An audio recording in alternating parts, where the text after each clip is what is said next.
Lei ha deciso di scendere in campo per le elezioni comunali a primo cittadino a San Giovanni Gemini. Cosa l'ha spinta? Ecco, quali sono state le motivazioni affinché affronti questo momento elettorale? Sì, sono sceso in campo spinto veramente da tanti cittadini, tanti amici che hanno detto cerchiamo un pochettino di fare qualcosa, di migliorare il comune di San Giovanni Gemini, anche perché è un comune, come sappiamo, che è un limitrofo col comune di Cammarata e sono due comuni che non possono non avere una politica comune, una politica diciamo che si sviluppi nello stesso senso, quindi non può andare un comune da una parte e un comune dall'altra, quindi si deve concretizzare una politica comune, fare rete tra i comuni del comprensorio e cercare di sviluppare un progetto possibilmente più integrato possibile. Quello che mi ha spinto molto è il fatto che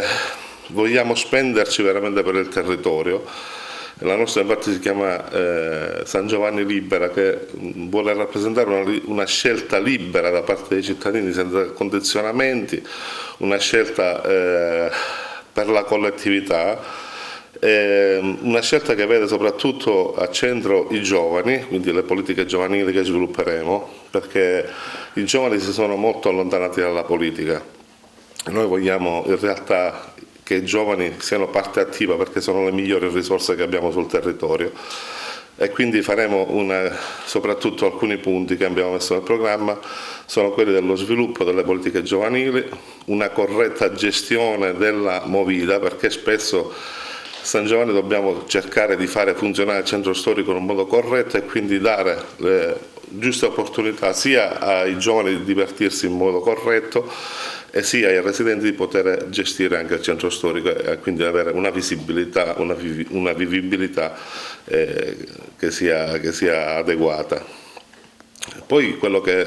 cercheremo di fare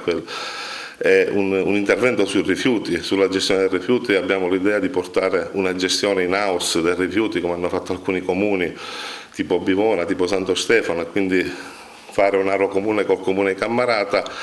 perché possiamo effettivamente incidere tanto sulle bollette e quindi diminuire il costo del servizio e avere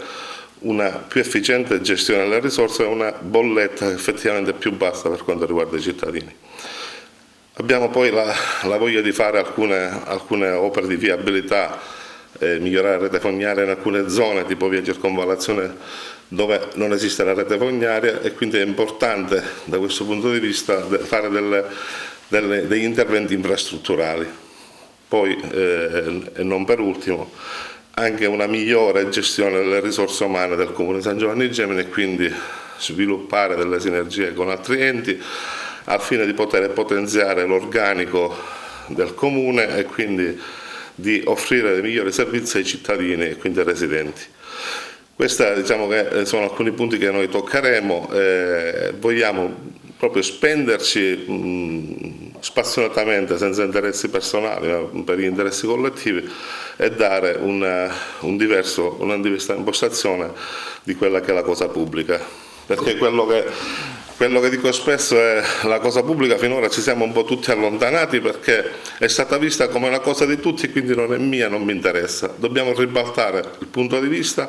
che è quello di essere una cosa pubblica che è di tutti e quindi anche mia e quindi anche ogni cittadino deve avere un senso di responsabilità nell'affrontare la cosa pubblica. San Giovanni Libera, questa è la lista che la sosterrà. Ecco, parliamo un po' di questa lista e da chi è formata e quale sarà l'apporto fattivo che daranno i suoi